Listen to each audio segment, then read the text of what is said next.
اعوذ باللہ من الشیطان الرجیم، بسم اللہ الرحمن الرحیم۔ خطبہ نمبر 13۔ اہل بصرہ کی مذمت کرتے ہوئے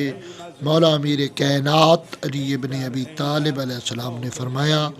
تم ایک عورت کی سپاہ اور ایک چوپائے کے تابع تھے، وہ بلبلاتا تو تم لبیک کہتے ہوئے بڑھے، اور وہ زخمی ہوا تو تم بھاگ کھڑے ہوئے۔ تم پست اخلاق اور عہد شکن ہو، تمہارے دین کا ظاہر کچھ ہے اور باطن کچھ ہے۔ تمہاری سرزمین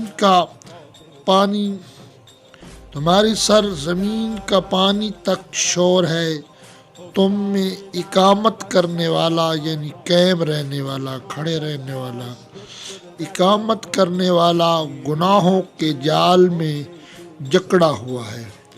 یہ مولا امیر کائنات علی ابن ابی طالب علیہ السلام جنگ جمل کی طرف اشارہ کرتے ہوئے کہتے ہیں، اور قبلہ مفتی صاحب نے حاشیے میں لکھا ہے کہ ابن میسم لکھتے ہیں کہ جب جنگ جمل ختم ہوئی تو اس کے تیسرے دن حضرت نے بصرہ کی مسجد میں صبح کے وقت نماز ادا کی، اور نماز سے فارغ ہو کر مصلی کے دائیں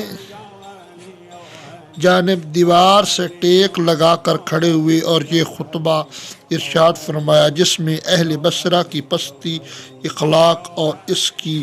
سبقی عقل کا تذکرہ کیا ہے کہ وہ بے سوچے سمجھے دوسروں کے بھڑکانے پر بھڑک اٹھے اور ایک عورت کے ہاتھوں میں کمان سونپ کر اونٹ کے پیچھے لگ گئے، اور بیعت کے بعد پیمان شکنی کی اور دورخی کر کے اپنی پستگی کردار و باطنی کا ثبوت دیا۔ اس خطبے میں عورت سے مراد حضرت عائشہ اور چوپائے سے مراد وہ اونٹ ہے کہ جس کی وجہ سے بصرہ کا معرکے کا راز جنگ جمل کے نام سے مشہور ہے۔ اللہم صلی علی محمد وآل محمد۔